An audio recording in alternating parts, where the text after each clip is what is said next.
Jam sits in a cozy cafe by the window enjoying a book and a cup of tea. She seems content in her solitude.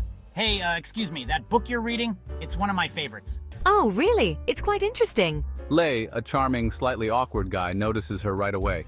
He's captivated by how peaceful and different she seems from everyone else. Yeah, it's got some really fascinating ideas. By the way, I'm Lei. Nice to meet you, Lei. I'm Jam. At first, Jam is polite but distant, not looking for company.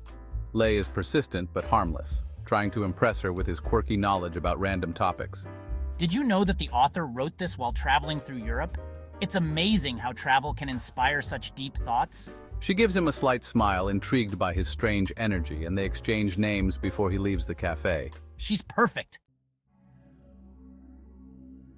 Over the next few days, Lei shows up wherever Jam is. He finds out about her routine, visiting the same park, stopping by the same bookstore. Hey, Jam. Fancy seeing you here. I brought you your favorite coffee. Oh, thanks, Lei. That's thoughtful of you. Lei always has an excuse to run into her, bringing her small gifts like her favorite coffee or a rare book. He's charming, but his presence is becoming a little too frequent for Jam's liking.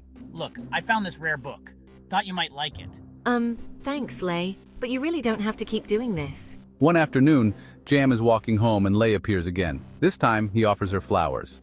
These are for you, Jam. Lei, I appreciate it, but I really prefer my space. Lei's smile falters for a moment, but he quickly masks it. I just want you to be happy, that's all. As she leaves, Lei stands still, watching her go with an unsettling intensity.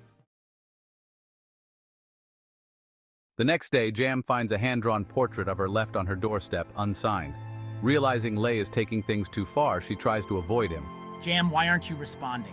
I need to talk to you. Lei's behavior becomes more unpredictable. He sends her messages, and when she doesn't respond, he starts leaving voicemails, his tone growing more desperate. Please, Jam, I just need to explain. We belong together. One evening, as Jam locks up her apartment, she sees Lei standing outside in the shadows, holding the flowers she had rejected. He approaches her slowly, pleading for a chance to explain.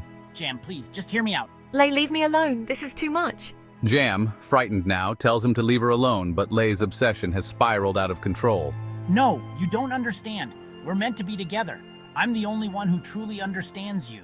Jam's heart races as she realizes the depth of Lei's obsession. The tension reaches its peak when Jam confronts Lei, firmly telling him to stop following her. Lei, you need to stop following me. This has to end now. Lei, however, doesn't back down. His playful charm disappears, revealing a manic intensity. Everything I've done was out of love, Jam. You don't understand me yet, but you will. He grabs her arm, his voice shaking with emotion, but Jam pulls away. I can't live without you. If you don't listen to me, I'll hurt myself.